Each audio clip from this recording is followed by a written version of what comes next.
One. Heidi Voigt is back in studio with us, taking you home. Good morning. Good morning. Oh, 2025, the pulse of the market. Boom, boom, boom, boom.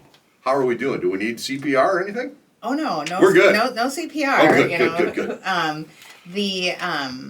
It's interesting because I'm making my notes for this, and I feel like I'm writing down some of the same things that we've talked about in the past in different marketplaces. Sure. It's just a little bit more fragile or a little more delicate right now. Okay. From the perspective of, when buyers come in and they have certain criteria that they're seeking and certain, standards in which they're going to purchase by, it is very much more volatile in the sense that it's a make or break. Okay. Like where in previous markets, people say, well, it's not going to work out on this one, but they for sure we're going to do something else.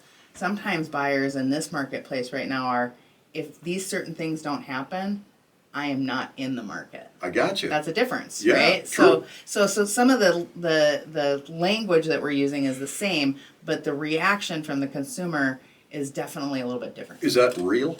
It's real to them, I understand, but can you talk with them and say, hey, wait a moment?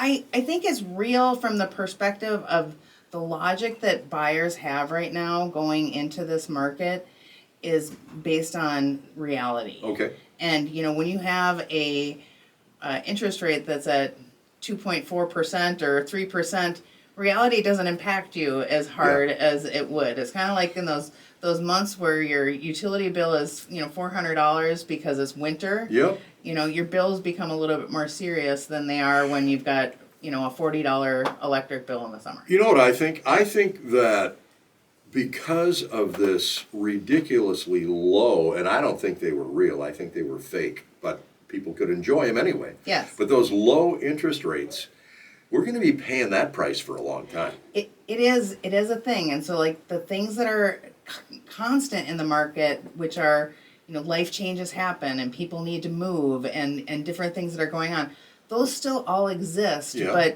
But the process is changed in the sense that, there's not enough of everybody right now. There's not enough, affordable inventory. There's not enough buyers that can go into a move-up sector. So it's very pocketed, I would say.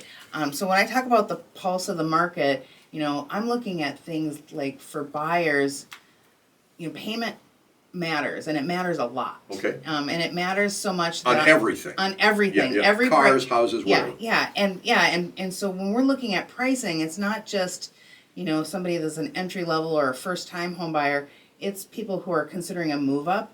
They're having lenders crunch those numbers down to the payment amount, seeing, where they land.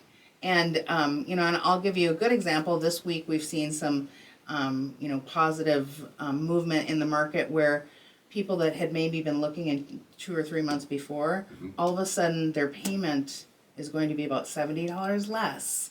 And that's all it takes? And that was all it took. Oh my gosh. And that's in an entry level perspective. Sure.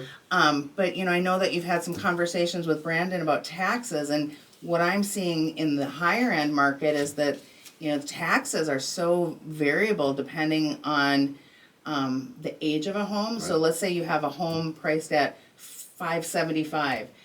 You might be in a home that has taxes that are $9,000, and you might have be in a home that taxes are $6,000. Well, $3,000 in a year impacts your payment $250 at like a month. Yeah, exactly, right? So that's a lot. Yeah. And so people are really crunching into those numbers.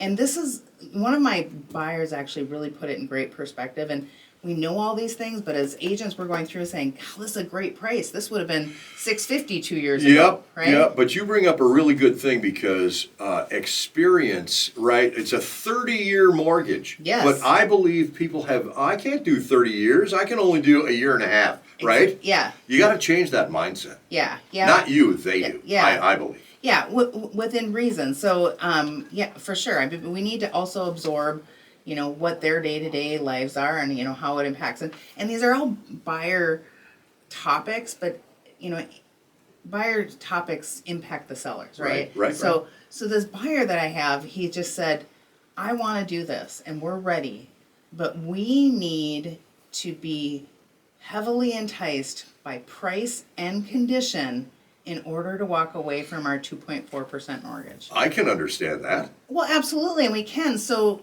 when you're going and looking at things and you're seeing really good values, it doesn't matter Yeah. what the value is. It has to So, be the value that matters. We can afford this, Yes. but you have to make it worth our while. 100%. Oh, cool. That is what we're seeing. Yeah, now that makes your life interesting to say the least. Well, it does, because there are times where you go out, you show 6, 12, 14 homes Yeah. to people, and they may have made an offer on one, they didn't get it, and they say, well, we're just going to wait till Okay, next fine. spring. Yeah.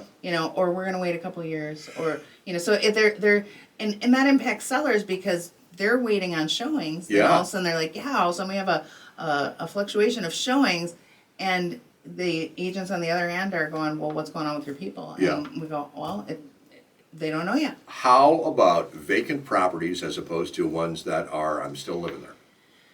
Well, that's, again... Is that a big deal? Well, I think it is a big deal. And, I guess one of the things that we're seeing is that there is more inventory to look at, right? Okay, So, yeah. and the inventory is not moving as fast.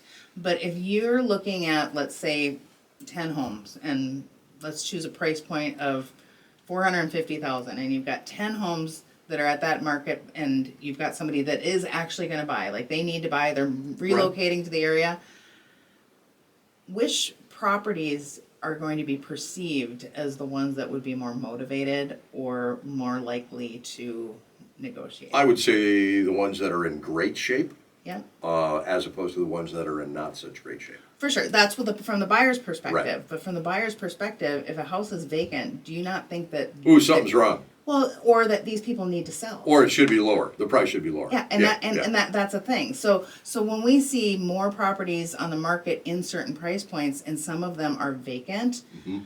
my thought process is that there is going to be some price impact. People are going to come in and say, you know what, I'm going to try this one first because it's in the same condition, relative same location, unless it doesn't have the amenity that they're searching. So Sure. I do think that having a certain amount of vacant properties in our area, which we have not had a lot of that, also is going to impact the sales process. All right, Heidi, very easy to understand, again, why we should be working with you folks at VoigtJohnson Real Estate. How do we do it?